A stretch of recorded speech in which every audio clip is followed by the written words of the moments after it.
All right, hello everybody. Welcome back to my channel, Second City Sports.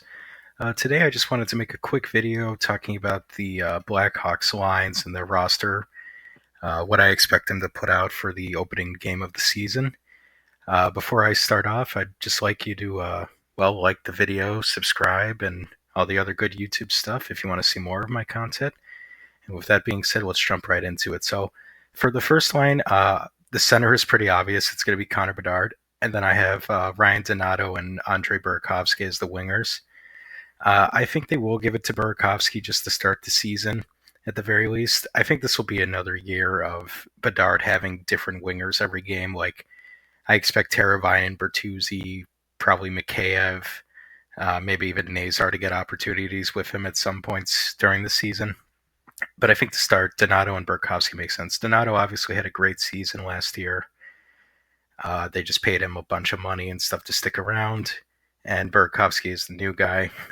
He's had some good offensive seasons in the past. He had one year where he had like 61 points. He typically gets you somewhere between 35 to 40 points. So I think they'll go with them. Second line, I have Nazar as the center with Bertuzzi and Teravainen as the wingers. I think that's a fairly decent second line, especially if Nazar looks as good as he did at the end of last season. I would be pretty excited if they went with that. And considering the lack of really top six players that the Hawks have, I think this is kind of the best they could do for a top six, unless they want to swap some guys around, or unless they maybe want to give Mikheyev a little bit of a run there. Maybe even Lucas Reichel, but we'll get on to him in a little bit. Third line, I went for Foligno, Dickinson, and Mikheyev. That's just a pretty good defensive third line. Foligno, I kind of expect him to get the Patrick Maroon treatment from last year. I don't think he's going to play the whole season. I don't think he's going to play every game. Dickinson, I could see being traded, but, to start the year, he's a solid third line defensive center. Mikheyev, another guy who could be traded. Hopefully he has another good season like he did last year. Maybe the Hawks could get a little bit of value for him. And then for the fourth line, I just have Reichel, Lafferty, Slaggert. You'll also notice Doc is one of the healthy scratches. I think he would probably rotate with these guys and maybe even Nick Foligno at times during the season. So we'll see how they do that. As for the defensemen, I think Vlasic Rinzel is an obvious first pair. Rinzel only played 9 games last year, but was already one of the most impressive looking young Blackhawks players. Vlasic is already a super solid defensive defenseman. For the second pairing, I have Ethan Del Maestro and Connor Murphy. Murphy, again, another guy who could get traded towards the deadline and stuff like that. EDM, I think, is one for the future, honestly. I really liked him last season. A lot of guys on the Blackhawks, you kind of had games where you're like, oh, I could see the mess up, the bad plays coming, but I don't really recall a lot of moments like that with EDM. He definitely has some things to work on.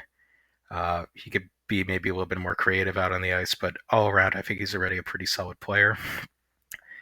You also see I don't have Levshinov during to start the season with the Hawks. I think he'll start in Rockford, probably play the majority of the year down there. I think that would be good for him rather than trying to rush him up to the NHL when I don't think he's fully ready. And then just to finish up the bottom pair, I have Wyatt Kaiser, Louis Crevier. Crevier, they just signed to a 2-year deal, a one-way contract and stuff. So I think he's pretty much a lock to make the roster. Kaiser hasn't signed yet, but I think he'll probably get a similar deal to Crevier. And I think they're both solid bottom pairing defensemen. I have Nolan Allen as the 7th defenseman. I could see him rotating with EDM, Kaiser, Crevier, all those guys. So we'll see what they do there. And then for the last player on the roster, I think it's between Tonatino and Joey Anderson. I think the Hawks can honestly consider going out and getting one more forward for the main roster. I think both of these guys would be better served playing in Rockford and helping the young guys. They're both pretty good AHL players. So I think it'd be a bit of a waste to just have one of them sitting in the press box every night when they could be helping Rockford win some games and helping guys develop down there. Sorry. And then for the power plays, Bedard, Nazar, Tavo, Bertuzzi, Rinzel. I think this is pretty straightforward. You would have Nazar and Bertuzzi as the guys down low, Bedard and Tavo as the guys higher on the wings, and then Rinzel quarterbacking it. I think that's just a unit that makes sense. The second power play unit, admittedly, is a bit of a mess. I'm not sure if they would really line up like this. Like Reichel could obviously be left out of that, and you could put like a Foligno or even a Slaggert or even Dickinson could probably get a spot there. I do think Vlasic would be the guy to quarterback the second power play unit, um, but it could also go to maybe even a Wyatt Kaiser or Del Maestro if you want to give them a chance with it. As for the penalty kills, Dickinson, Mikheyev, Lafferty, Nazar, Swagger, Foligno. I think Dickinson, Mikheyev will be the first unit, and then the second unit, it's going to be open competition during training camp and early in the season for who wants those roles and stuff like that. I think the defensive pairings make a lot of sense. Vlasic, Murphy, two defensive defensemen, EDM, Crevier, two big defensemen, and then Kaiser, Rinzel. Rinzel is very talented, but I don't want them to overexpose him on NHL ice, especially since he's so young and so new to it. I don't think he really needs to work on. He doesn't need to be penalty killing right away, especially not in you know important situations, stuff like that. If they want to give him a little bit of time every now and again, that'd be fine. But I don't think you have to overdo it here. And then just to wrap this up, I wanted to talk about some players who could be called up from Rockford or signed from the NCAA or their international leagues at the end of the year. Oliver Moore, I believe we will see probably halfway through the season.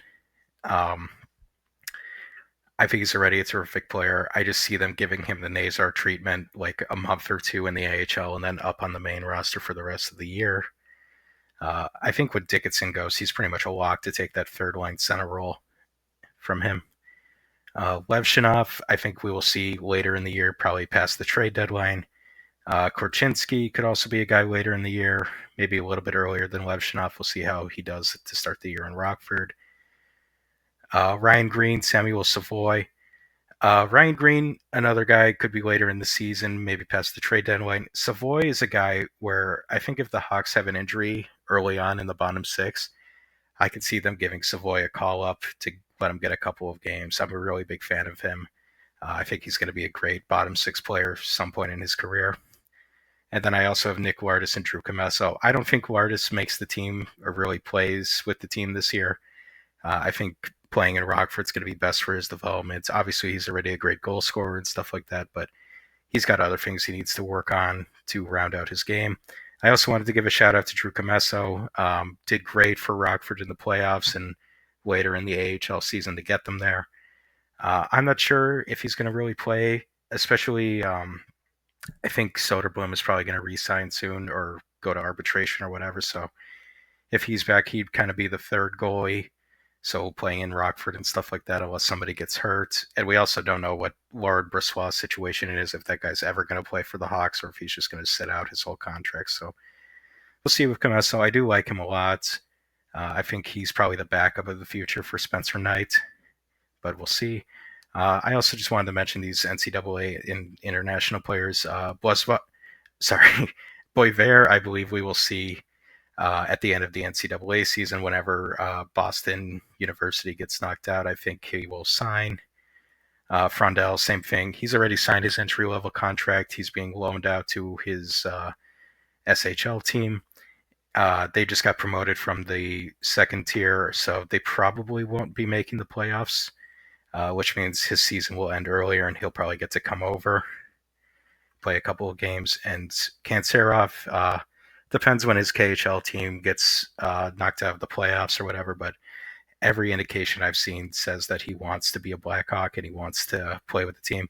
He just doesn't want to play in Rockford, and it's kind of the same case with Frondell. That's why they're playing overseas at the moment to develop instead of playing in Rockford. But anyway, guys, that's going to do it for this one. Once again, if you like this content, like the video, subscribe to my channel if you want to see more. Follow me on Twitter. And as always, have a good day. Bye-bye.